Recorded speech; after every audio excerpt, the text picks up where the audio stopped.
Bonsoir à tout le monde. À la suite des collègues députés qui sont intervenus, j'interviens pour me prononcer sur le point sur les perspectives qui sont en train de se dégager pour nous.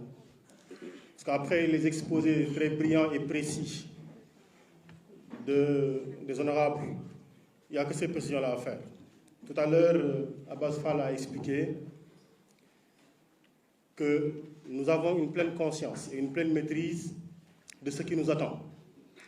Et ce qui nous attend, tout à l'heure, honorable Abamba l'a expliqué, c'est le mandat complet et entier que nous a donné le peuple en choisissant d'amener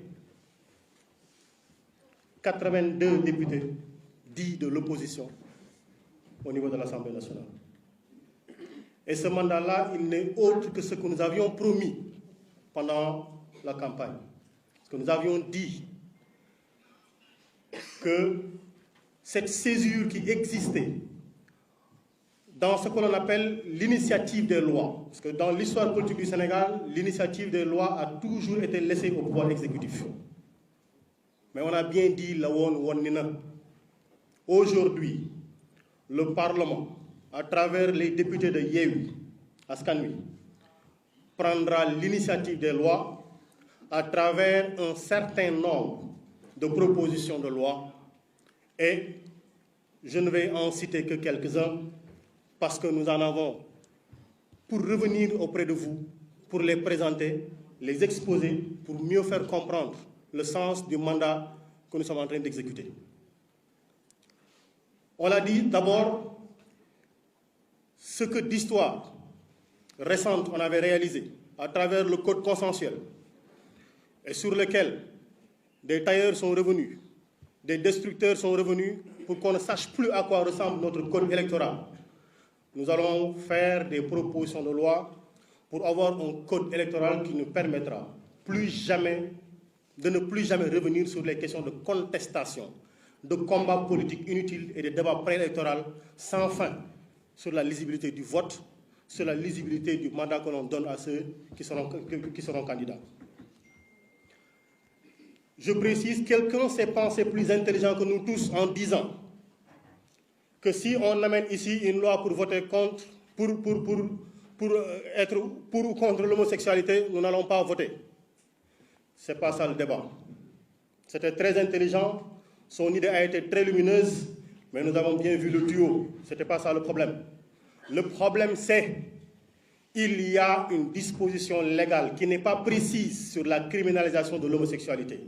Nous voulons, parce que la loi pénale, elle est précise. On ne peut pas interpréter. Elle ne souffre pas d'interprétation, la loi pénale. On ne peut pas assimiler en matière pénale. Nullum crimen, nullum poena, sina lege, c'est ce qu'on dit en latin. Il n'y a pas de peine ni de crime sans loi. La loi doit être précise. Nous voulons une criminalisation de l'homosexualité. Nous allons travailler à ramener sur la table une proposition de loi. Et comme c'est dit tout à l'heure, au niveau de la conférence des présidents, ils en ont 7. Nous en aurons 7. Quand la loi ne passera pas, le président de l'Assemblée nationale, celui que j'appelle le commandant président de l'Assemblée nationale, devra trancher. Il tranchera par oui ou par non. Ce que l'autre a refusé de faire, lui, il le fera. Il dira oui ou non. Et ce sera clair. On saura qui a été pour ou qui a été contre. La loi sur le terrorisme, cette loi-là, nous allons la revisiter. Nous la ramènerons sur la table de l'Assemblée nationale.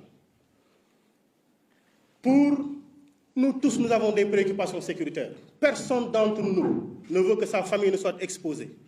Personne d'entre nous. Et c'est l'occasion pour nous encore de dire oh combien merci à l'armée nationale qui, pendant que nous dormons, est debout sur les frontières du pays. Mais nous dire une loi sur le terrorisme, alors qu'elle ne sert qu'à arrêter des opposants, elle ne sert qu'à arracher Ousmane Seck, Amidia et autres, Ousmane Diagne et autres, à leur famille, parce que simplement quelqu'un a souri, parce que simplement on veut se débarrasser de quelqu'un, il nous faut trouver des boucs émissaires. il nous faut revisiter cette loi-là pour la ramener à sa raison objective, qui veut qu'on ne traite que de terrorisme, mais qu'on ne prenne pas les citoyens, les honnêtes citoyens, qui se réveillent de chez eux, qui sont viticulteurs, qui sont, etc., on les traite de terroristes. Nous avons parlé de la loi sur le contenu local. Elle est insuffisante parce qu'elle est inappropriée à protéger notre entreprise, les entreprises nationales. On la remettra sur la table. On remettra sur la table la question de l'honorariat à vie. On la remettra sur la table. Des commissions d'enquête parlementaires sur les morts qu'il y a eu. On veut passer ça à perte et à profit, on reviendra dessus. Sur ce qui s'est passé au niveau de la Poste, sur le port autonome de Dakar, sur les accords de pêche, on reviendra là-dessus. Des questions écrites sur le coût de la vie, sur le code des collectivités territoriales, parce que Abba l'a précisé tout à l'heure.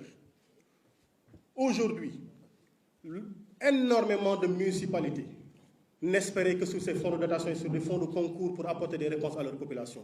Mais parce que simplement un maire ne porte pas le maillot qu'ils portent eux, aujourd'hui, nous sommes au mois quasiment d'octobre.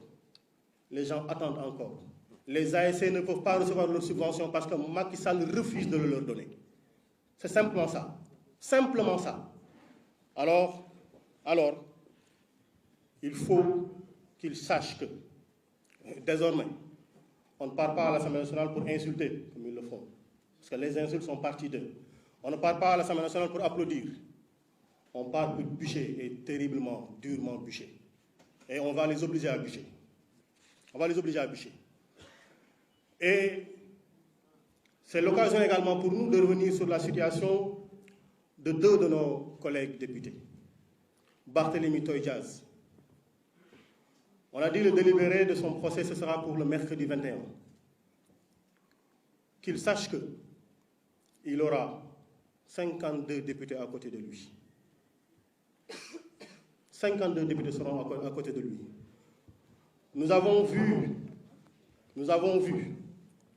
un homme qui passe tout son temps à stigmatiser la région sud et tous les Sénégalais nés dans la région sud.